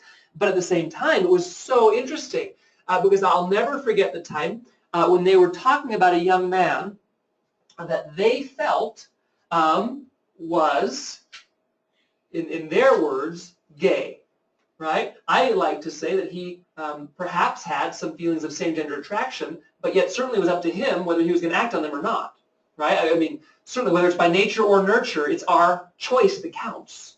I mean, right? In everything we could do, okay? But with that said, and so the conversation was, this was a teacher meeting about curriculum for social studies, right, what I have always called history, I call it history even there, I said, you can call my class history, okay? Anyway, and so, about history and English, okay, what they called social studies and language arts. The conversation, rather than being about what books to read, what skills to work on, you know, it ended up being about this young man. They said, boy, we're just so sure that he is this way. So how can we help him to embrace this? What books can we give him so that he can learn to be who he's meant to be? And it was their personal crusade, right? Their personal crusade in this meeting, you know. Anyway, it was so interesting because they started to talk about how wonderful it was that there were groups that were advocating for sexual orientation to be a protected class, just like these classes. Notice, this was not a protected class in 1964. Right? This is a newer thing, okay? But they said, and they said, and we need to talk about, you know, LBJ because he knew the protected class of race, color, and, you know, going down the list, and then adding sexual orientation. And their whole conversation was about, okay, how can we help this young man to feel empowered in embracing his sexuality as they saw it, anyway, and a lot of other things. But essentially, the reason why I bring this up is because to them, right, people were tearing up. They saw this as a cause. I mean, these people were absolute bleeding hearts for a cause they believed in, you know? And so when you are in a room with people, right, and by the way, I did, if you were wondering, what was my, basically I brought up exactly what I said to you, essentially. I'd love to talk more about this, but long story short, please, let's let this young man make his own decisions. I don't think we need to engineer his life for him. Because whether, right, his feelings, whether he has them or not, right, and he's in 5th grade, by the way, just so you know, I think he was 9.5 at that time. Whether or not he has those feelings, okay, that they were so sure he had, okay, I'm not sure if that's kicked in yet at that age, but anyway, but that's okay. Maybe they saw some tendencies that they read as a trajectory, right? And the interesting thing was, I just said, listen, right, whether it's by nature or nurture that he has these tendencies outwardly that you've described, it's his choice, right? And certainly you all know my feelings about that choice and the right and the wrong of it. But is it the school's place to try to engineer that choice? Anyway, so you can think about that. There's more of the story. But essentially, what I'm saying is you will be in rooms with people who really do feel so, I mean, honestly, I remember it would be, somebody would say, and then in the words of, you know, and they would be teary. They could not even say LBJ or Dr. King, you know? And once again, I do not doubt their sincerity. I do not doubt it. I think they were doing the best they could with the light knowledge that they had. I honestly feel that way. But how do you talk to somebody about any potential disagreements you may have with these titles when they feel so passionately on the other side of the spectrum? How do you do it? Please. I think that's one moment where you have to be humble and rely on the Spirit, because if we're as passionate as they are, and we all have the natural man, so it's really easy in that situation to say, no, I know this is right, and they're doing the same thing because it's what they believe in. So I think that's when you really have to rely on the one who actually can see their hearts and know the way that you can reach them, because passionately asserting your beliefs might be saying, okay, you're defending them, but how are you actually explaining in a way that they are going to understand? So being able to, and the story that you shared about this, where you ended up doing that with the same-sex marriage issue, and you followed the Spirit, and that was the way to reach people. And I think that's the only way we really can depend on, because if we rely on ourselves, we're not going to get anywhere. We have to rely on the one whose plan it is, and to listen to his Spirit to guide us. So. Thank you. I appreciate that. You know, and it made me think, you go back to Elder Hale's talk, Christian Courage. I think we could not say this enough. If you look at his talk, Christian Courage has 2 parts. Christian Courage is certainly boldly standing up for the truths that Christ taught, but it's also doing it in a way that is Christ-like. And we need to balance both. I think sometimes we each probably naturally, not natural man, but just as a tendency that we may have, shade one way or the other. Either we're shy violets and have tons and tons of compassion and are very, very Christ-like and kind of struggle to say the right thing in a difficult moment.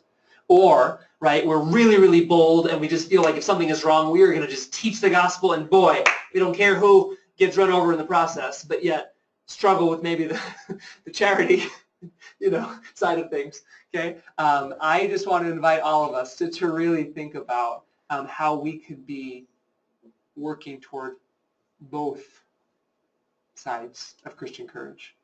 And I think that's just such a sweet thing. I will say also, Caleb, by the way, it was a seed meeting in which I actually gave that 30-minute presentation, which certainly was a change of pace for the seed curriculum.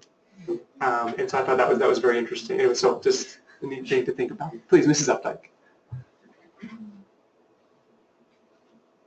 You're familiar with Robbie George? Yes. I'm sure. Yes.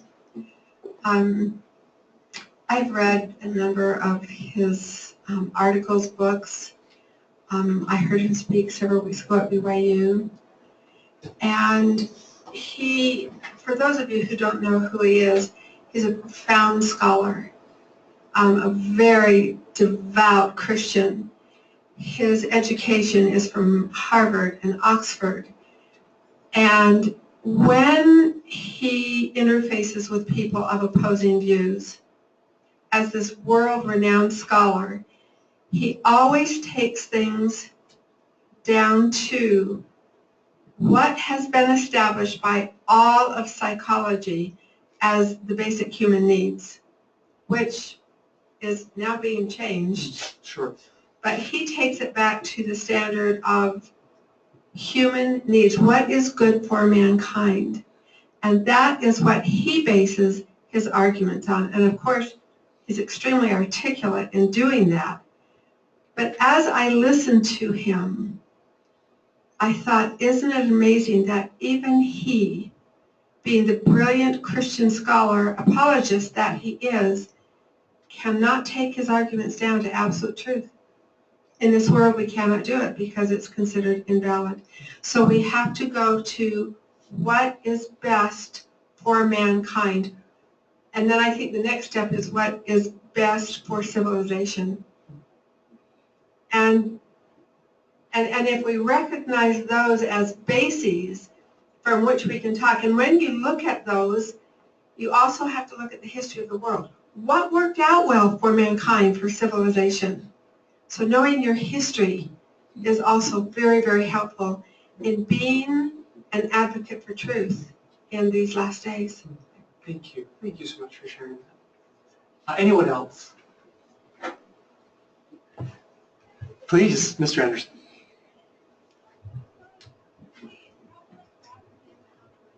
I'm trying to think of how Christ handled situations when he had people opposing him. Tolerance comes to mind. Often with the scribes and Pharisees and Sadducees, he would teach in parables such that each person could understand on their own level, depending on how much truth they had already embraced, Right. little or lot. Right. Very few times were there when he did something like cleansing the temple Right. with some physical force. And even then it was after pronouncing some principal truths and them having been fairly well warned. Right. And so it's kind of going back to what's been said before. We follow the spirit of the law and not the letter, and we don't go in using force with Satan's method, but we try and handle each situation with tolerance and Christ-like love while teaching true principles. Thank you. Love that. Love that. Just a little story. I once had to make a very difficult decision and this decision affected the life of somebody else in a big way. It was a decision related to them either receiving or not some assistance from the church. And it was interesting because as I learned as much as I could about that situation and learned as much as I could about what the handbook taught and read the scriptures and understood the words of the prophets just about this particular situation and rendering help or not, the decision was in this case to not render any help. And this person who was affected was very, very upset, and for months and months and months was very upset. And it was interesting because months later there was a difficult circumstance in his life, and I went to go and visit him and try to be of help. And first he saw me coming and didn't want anything to do with me. I was very, very upset, and I understood. I said, I can understand why you would not have great feelings seeing me. I said, I understand that. But what can I do for you? And the first time I went by, he just muttered and walked away and refused to even speak. And so I said, well, maybe I'll come back, And so I came back, and when I came back the next day, he was there. And at first he didn't want to talk, and I went somewhere else. But as I was talking with somebody else who lived in his home, I felt that I should go back, and I found him out on a picnic bench. And so I went over to where he was, and I just started talking with him, and he basically said, I have nothing to say to you. And I said, okay, I understand that, but I'd love to talk about a couple things if we could. And he said, well, I guess I do have one thing to say to you. I said, okay. He said, I have hated you months and months and months because of this. And I said, I understand that. He said, that's okay. I understand. And he went on to say, here are all the reasons why. So I said, okay, I'd love to hear all the reasons. And so he went on for about 45 minutes. All the reasons why he thought I was such a terrible person. And I just said a prayer in my heart as he was speaking. And as he was about getting ready to kind of wind up and kick me out, away back to where I had come, I felt something really interesting, and I felt the Spirit prompt me to use a specific phrase, and the phrase that I felt to say was, don't shoot the messenger. Now that might sound strange, but I kept feeling it, like again and again and again, that I needed to use that phrase with him. And I said, okay, I appreciate so much everything you've shared, and I can understand what a difficult situation you must be in and why you would harbor ill feelings towards me. I understand that, And I said, but I feel to just say one thing before I go, if that's all right.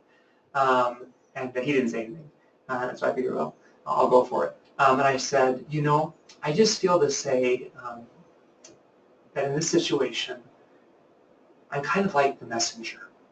And please don't shoot the messenger. And the minute I used that phrase, he shot up and he said, what did you say?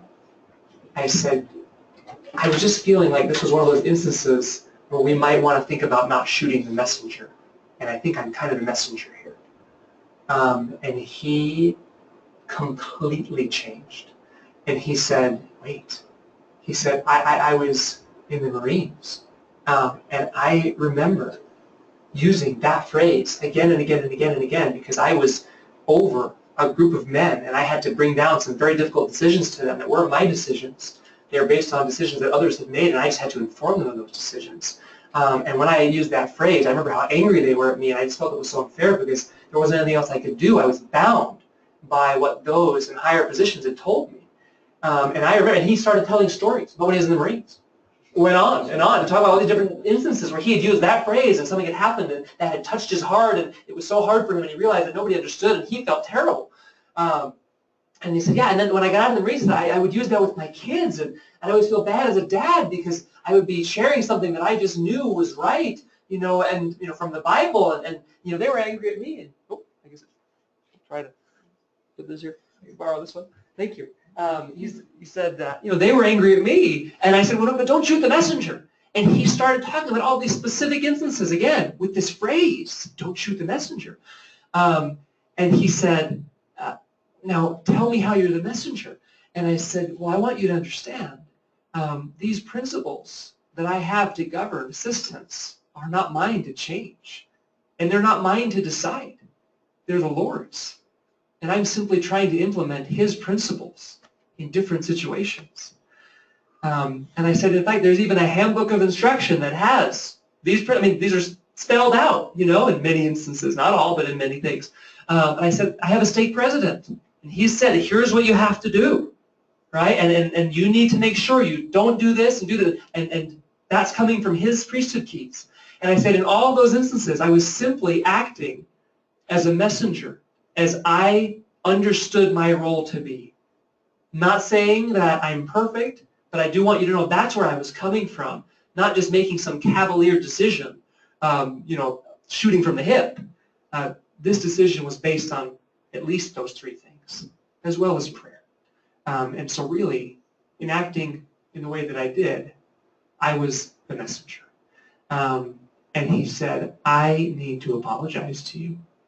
I am so sorry. I have misjudged you, and I have told so many people what a terrible person I thought you were. I have tried to let everyone know that I could how much I've hated you. And I said, I understand. I can see how difficult this must have been for you. And he said, I am just so sorry. I didn't want to start coming to church.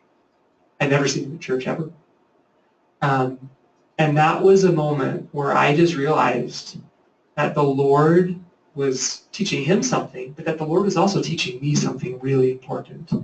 And it's, as Caleb was saying, when you are in a difficult conversation, or maybe people are yelling at you, or maybe people do hate you, and they, once again, he didn't hate me, he hated that he didn't get help. He doesn't know me, or they use you as something to focus on, as the object of their fury, when really their problem is something else, right? But you take the blame for all of it. You become the personification of it. And that makes sense. I understand that people do that. We all do it some way sometimes.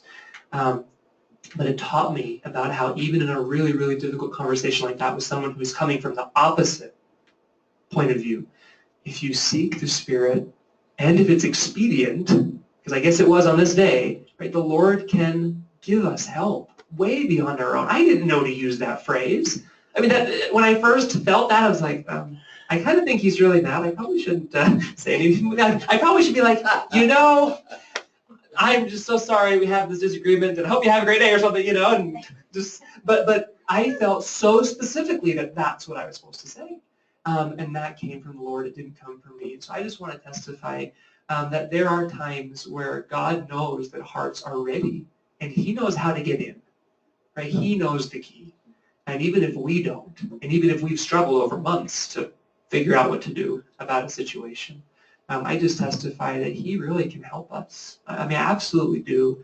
And so right now, if there's anybody in this room or in our remote audience of many who are viewing this or listening to this from other places in the country, I would just invite us to seek the Lord's help with faith that he really is an all-powerful God. And that if we shall have faith in him, right, he'll give us that power. He'll give us that power to do whatsoever thing is expedient in him. And sure, there are plenty of times where things aren't expedient, and we could pray, and the miracle doesn't come, and that specific prompting doesn't come, but that's okay. Maybe it wasn't expedient. But I testify that when it is, certainly he can help us. And so I would just invite us, as we think about things like maybe some of these that we do disagree with, and we know others maybe who really do agree with them. We don't have to live in fear of interacting with people who have different opinions. God wants us to get good at being among and talking with and having an open dialogue with those who disagree. That's one of the ways that we can make the world a better place, as well as be missionaries. Right? He's hastening his work. We don't have to. We can have faith that he'll do it if it's expedient. And so I just want to leave that with you before we go here to the next slide. Here are just the other titles, and you'll see that there may be some things that you have strong feelings about in these too. Title 6, prohibited the discrimination of the protected classes by any program receiving federal aid. Now think about what that would do if the government deems that a protected class isn't getting its fair treatment. Suddenly aid is withdrawn. That's an interesting thing to think about. Title VII outlawed discrimination in private employment on account of race, color, religion, sex, or national origin, and established an Equal Employment Opportunity Commission to oversee the implementation of what the government felt was equal opportunity. Title X created a community relations service tasked with resolving disputes, disagreements, or difficulties relating to discrimination of the protected classes. So notice, right, the big takeaway here is protected classes protected by the federal government. And this is an interesting thing to think through. Tell me, what do you think is the biggest potential danger that comes with having protected classes that are federally protected?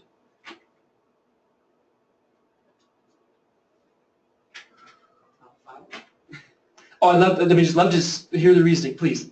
And I'll turn this one off so you can. Is that what?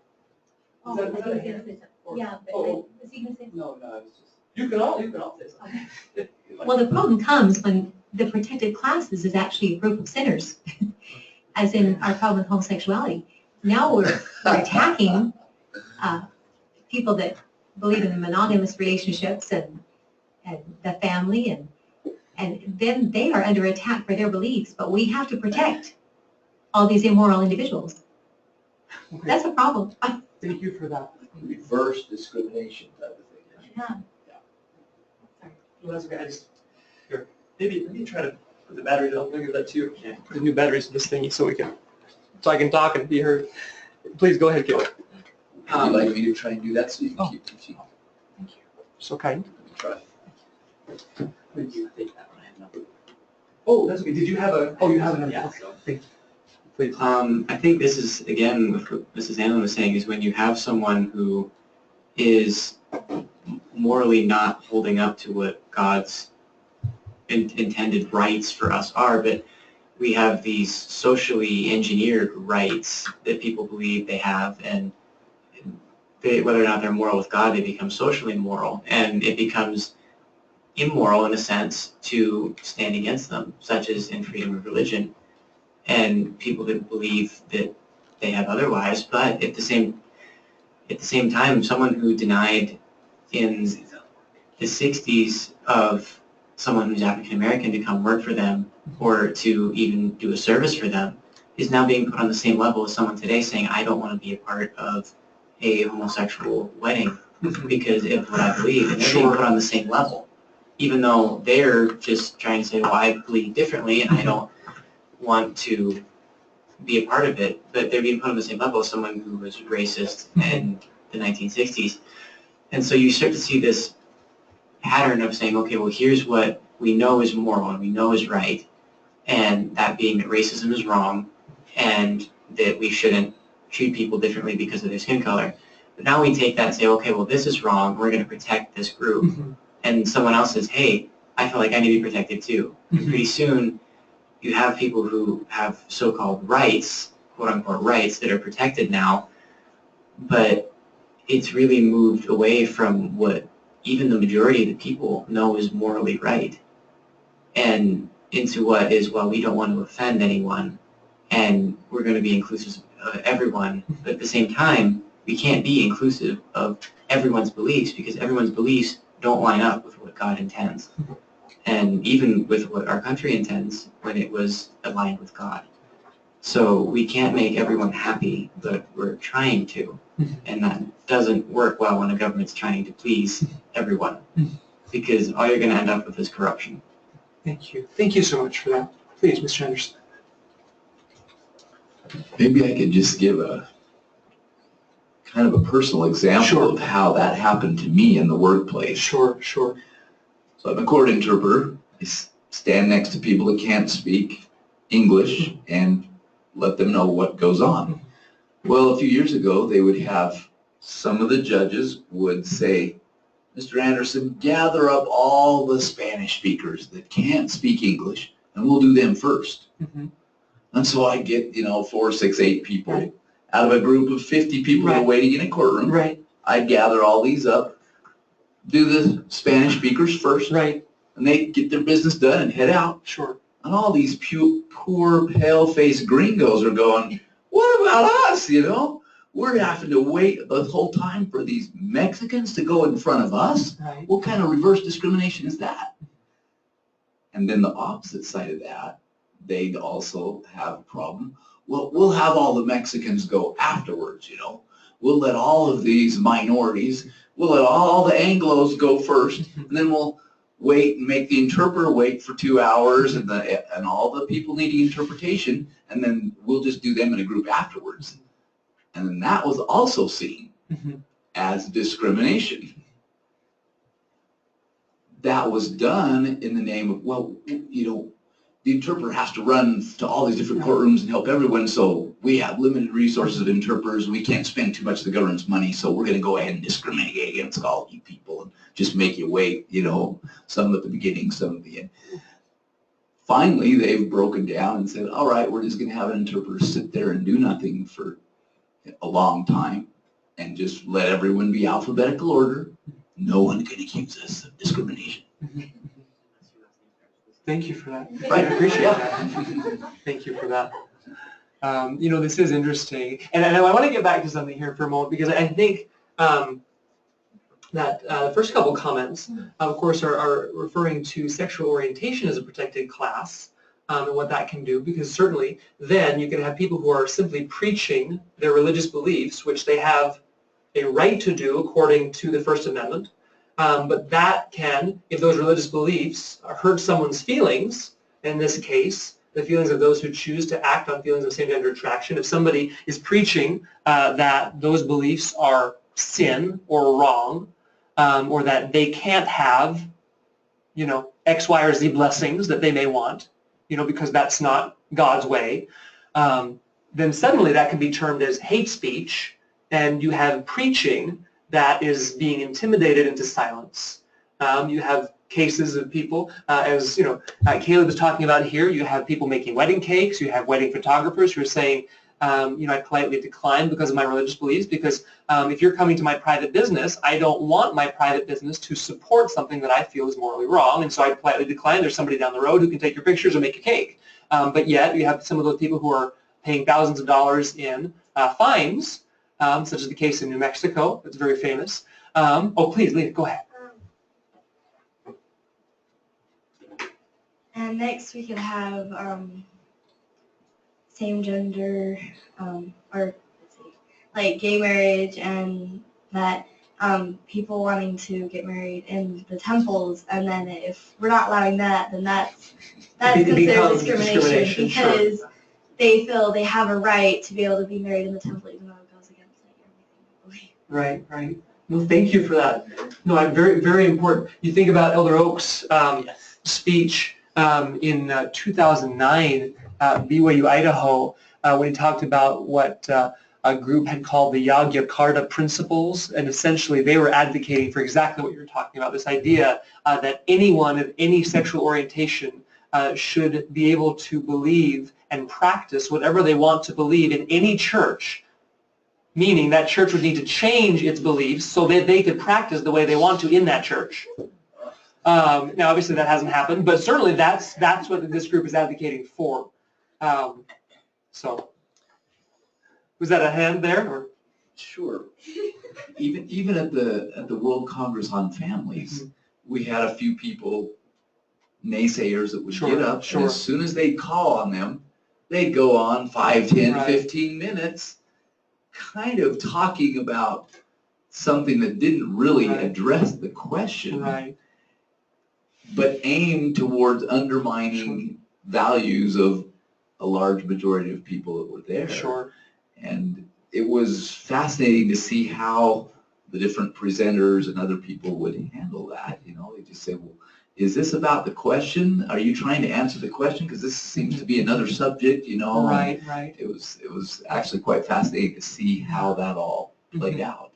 Because some could say, well, you know, that's, you know, they've got to have freedom of speech, but yet where does someone's freedom of speech end if it's offensive to, 80 or 90% of the people that are in the room, and they'd rather not have to be listening to that. Right?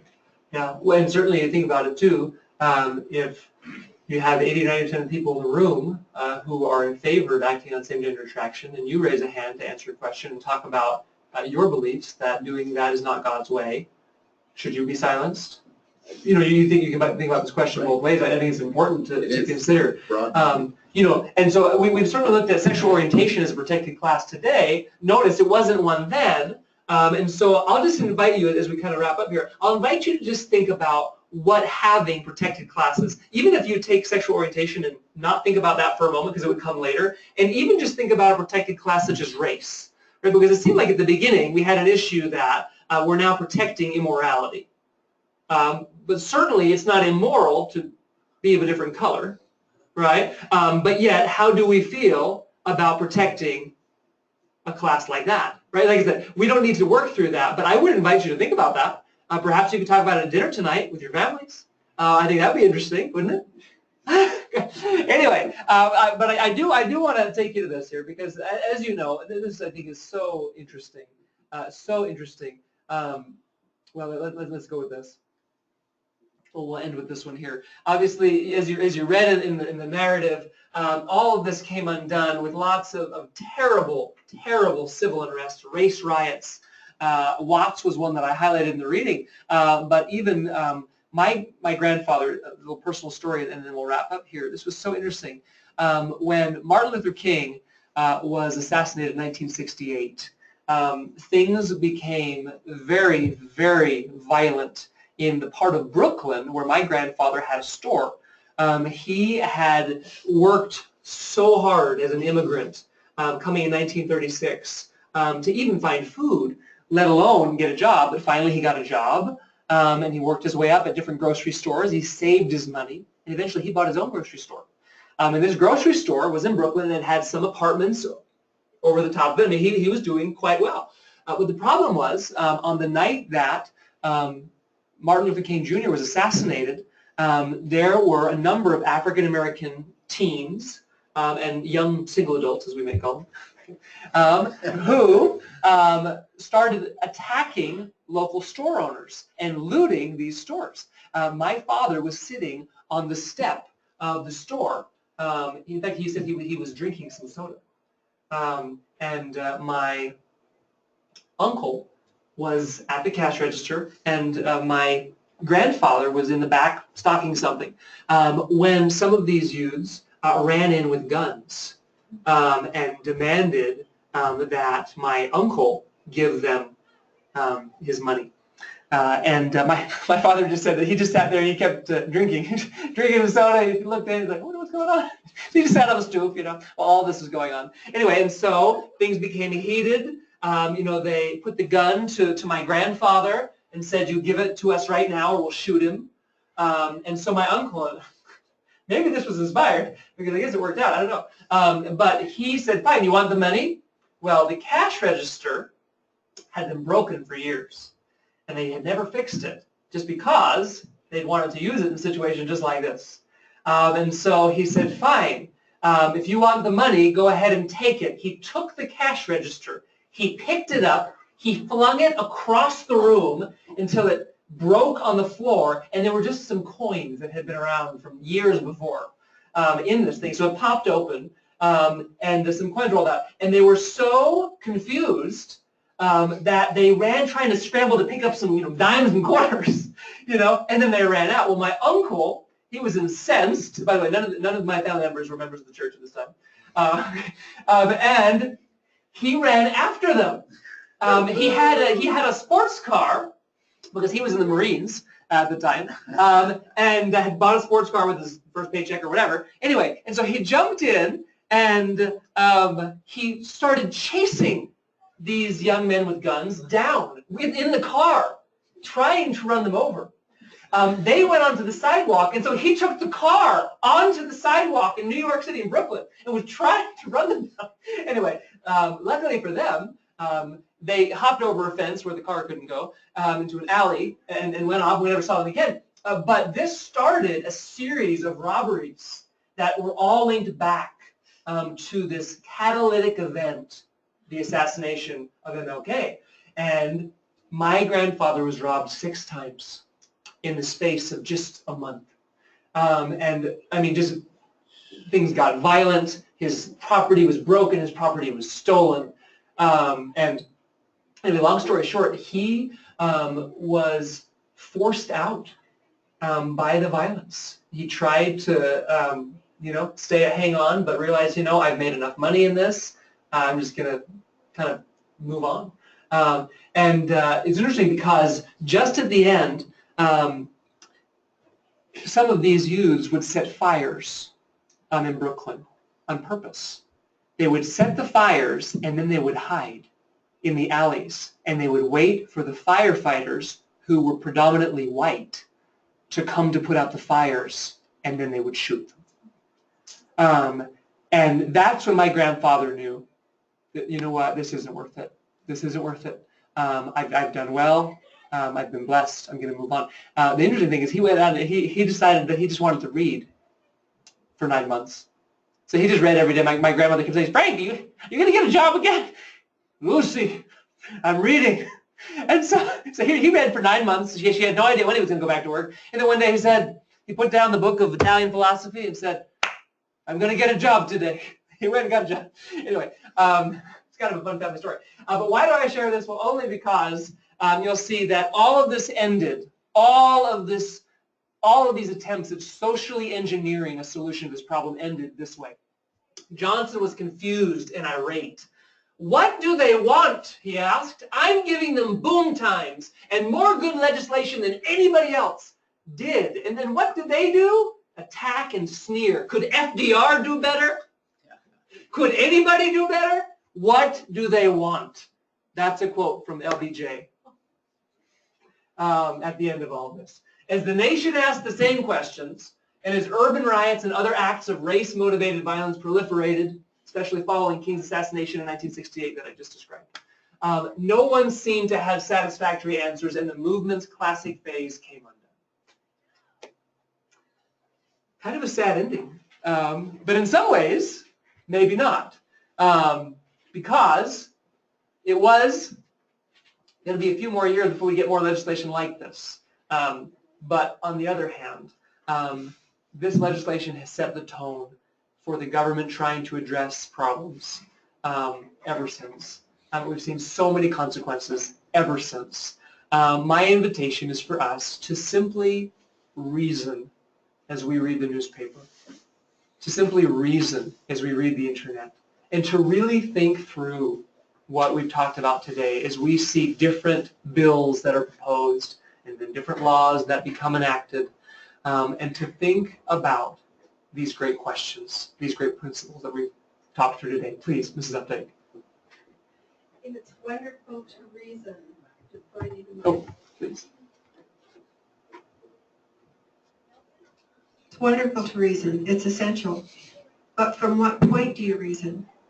And Noah Webster makes it very clear that without the Spirit of the Lord, we cannot reason aright. So we must reason from a point of truth, or reason can take us anywhere. It can be very logical, yes, and we'll end up at the wrong place. No, I love that. In fact, that is exactly what Elder Maxwell said, just in some other words, and that's how we're going to end. So I'm so glad you brought us there. No, wonderful. It's a second witness. And I think that's wonderful. I think that's inspired. Segue right into right? Look at what Elder Maxwell said, 1974. Eternalism focuses on the individual and on those processes in which the individual is taught correct principles and then is given optimum opportunity to govern himself.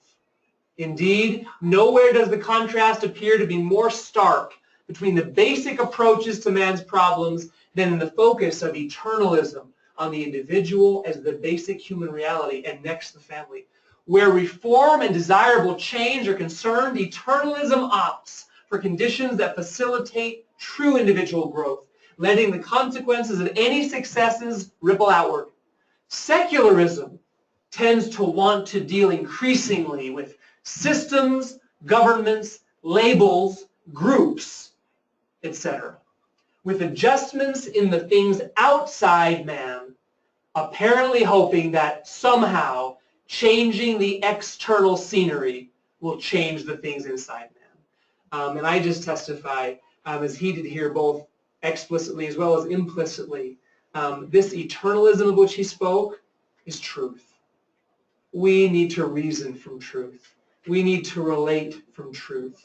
We need to bring every decision that we make back to God's truth. And I testify that that is the only safe ground. God's truth. God's absolute truth. And I say that in the name of Jesus Christ. Amen. Amen. Leah, would you close us with a prayer, please? Thank you so much. Dear Heavenly Father, we are so thankful for this day, and we're thankful that we're able to come to this class, and we're thankful for the inspiration that we're able to receive from Mr. Gentile, and we're thankful for the time and effort that he puts into teaching us, and please help us that we can take these truths and use them, and that we can strive to be better, and please help us that we can drive home safely, and we love you so very much. We say these things in the name of thy Son, Jesus Christ. Amen. Amen. Thank you, Leah. Thank you all so much for your participation today. I loved it. Thank you. Nice to meet you, Cambria. Thanks for coming. Thank you.